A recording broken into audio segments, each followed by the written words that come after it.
Hello guys, good morning. आप सब कैसे हैं? ठंड इतनी बढ़ चुकी है कि वीडियो बनाने का बिल्कुल मन नहीं कर रहा है। सुबह उठते ही मेरे को लगी थी भूख और मैंने सोचा कि क्यों ना लूँ आज कुछ फ्रेश चीज़ खाऊं। तो मेरे को मिला एक पपाया। पपाया को मैंने किया कट। फिर उसके बाद मैंने उसके बीज को साफ़ किया। साफ़ करने के बाद उसको छोटे छोटे पीसेस में कट किए, वॉश किया। वॉश करने के बाद सोचा सबसे पहले अपने घर के बड़े बुजुर्ग अपने दादाजी को पपाया दे के आती हूँ। तो मैं चली गई दादाजी को पपाया देने। पपाया दे के, क्योंकि दादाजी को मेरे पपाया और फ्रूट बहुत पसंद है वो। तो सबसे पहले मैंने दादाजी को पपाया दिया। फिर वापस घर आया तो देखा कि मेरे घर पे मेरी बहन चूल्हे पे पराठे बना रही है, वो भी आलू के पराठे, जो कि हम सबको बहुत पसंद है। और ठंडी में अक्सर हमारे यहाँ चूल्हे पे ही खाना बनता है, क्योंकि क्योंकि ठंड में चूल्हे का खाने का जो टेस्ट है ना, वो बहुत ही अच्छा आता है, यम्मी लगता है। हम सबको बहुत पसंद है चूल्हे का खाना, वो भी पराठे। तो और मेरे को लगे देख के, मेरे को बहुत तेज़ों की भूख लग रही थी कि मन कर रहा था कि अब पराठे खा लूँ। पराठे देखी, मतलब मैं खाने के लिए सोच रही थी, तब तक मेरी मम्मी ने मेरे को आवाज़ दी, पहले पराठे नहीं खाना है, पहले चटनी बनाना है। तो फिर मैंने सोचा कि क्यों ना पहले मैं चटनी बना लेती हूँ। तो मैं चली गई चटनी बनाने के लिए। चटनी बनाने के लिए मैंने एक टमाटर लिया। टमाटर को मैंने अपने स्टाइल से गैस ऑन किया, फिर उस पर मैंने उसको भूना। भूनने के बाद उसको मैंने सोचा कि मैं चटनी बनाऊँ तो किस पे बनाऊँ। तो फिर मेरे को मिक्सी की चटनी बिल्कुल पसंद ही नहीं है, क्योंकि उसमें जो झाग आ जाते हैं, तो मुझे वो चटनी, मुझे उसको फ्लेवर अच्छा नहीं लगता। कहो तो मुझे जो हाथ के सिलबट्टे की चटनी देसी तरीके से बनती है वो मुझे बहुत पसंद है। और इसीलिए मैंने सोचा कि मैं क्यों ना देसी तरीके से सिलबट्टे पे चटनी बनाऊँ। तो मैं चटनी बनाने लगी। और यहाँ मेरी मम्मी मेरी मम्मी मेरे वीडियो बना रही थी। मेरी हेल्प करती है हमेशा वही। और मैं चटनी बनाने लगी। चटनी बनाते बनाते मैंने मम्मी से ढेर सारी बातें की कि मम्मी जो भी मेरे को बता रही थी, समझा रही थी कि पहले के समय में हम लोग कैसे चटनी बनाते थे, कैसे। आज तो इतनी सारी सुविधाएं हो गई, लेकिन पहले सुविधा ये सब नहीं थी।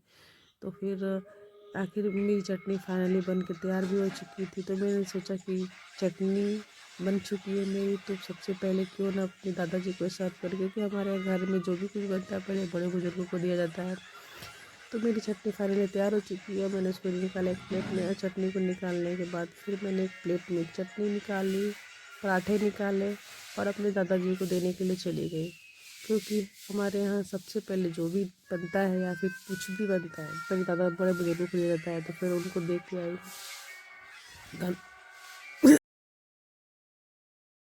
ठंड के मौसम में चटनी और पराठे मिल जाए तो क्या बात है, वो भी बिस्तर में बैठे बैठे। मेरे दादाजी भी देख के खुश हो गए कि मेरे लिए सब सुबह से इतने सारे आइटम आ रहे हैं। फिर उसके बाद मैं उठी और फिर अपने लिए चटनी और पराठे निकाले और फिर चाय गरम किया। चाय गरम करने के बाद मैंने इसको गिलास में निकाला अपने लिए। फिर उसके बाद बैठ के टेस्ट करने के लिए, मुझे लगी थी बहुत ज़ोरों की भूख। मैं कब से वेट कर रही थी कि मैं खाऊं, लेकिन मेरी मम्मी मेरे को कभी से आवाज़ दे जा रही थी, तो मैं नहीं खा पा रही थी। इसलिए मैंने निकाले चटनी और पराठे और चाय के साथ बहुत ही मज़े से खाया। फिर मेरे को याद आया कि मेरी बहन ने मेरे को फ़ोन किया है कि जाओ मैं मार्केट मेरे लिए एक साड़ी ले लो। तो मैं मम्मी के साथ चली गई मार्केट साड़ी लेने के लिए। उसको मेरी उसको कहना था कि तुम्हारे यहाँ चॉइस अच्छी है। फिर रास्ते में जाते जाते ये देखिए खेत हरे भरे, सरसों इस समय पूरे एकदम रूप से खिलखिलाए हुए हैं, कितना सुंदर व्यू है।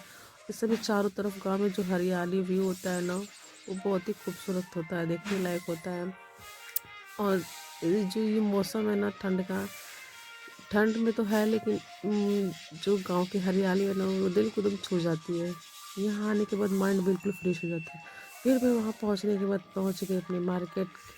मार्केट पहुँचने मेरे मार्केट मेरे घर से ज़्यादा दूर नहीं है, कुछ ही दूरी पे है। और यहाँ पे आपको सारी चीज़ें जो भी चाहिए सब सुविधाएं उपलब्ध मिल जाती हैं आसानी से।